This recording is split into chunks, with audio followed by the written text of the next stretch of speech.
landas na walang hanggan, sa mga hati-hati, sa mga hati-hati.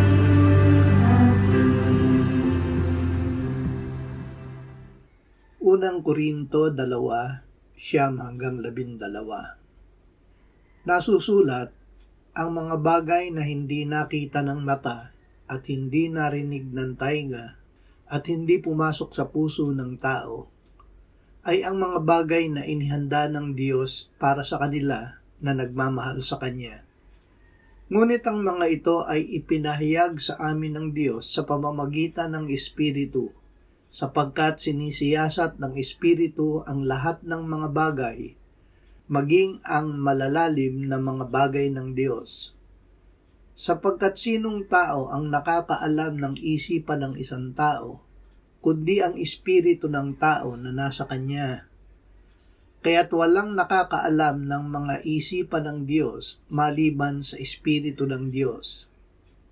Ngayon ay aming tinanggap hindi ang espiritu ng sanlibutan, kundi ang espiritong mula sa Diyos, upang aming malaman ang mga bagay na walang bayad na ibinigay sa amin ng Diyos.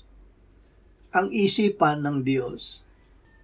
Hindi natin malalaman ang iniisip ng Diyos kung hindi niya ito ipapahayag, at ito ay ipinahayag niya sa atin sa kanyang salita.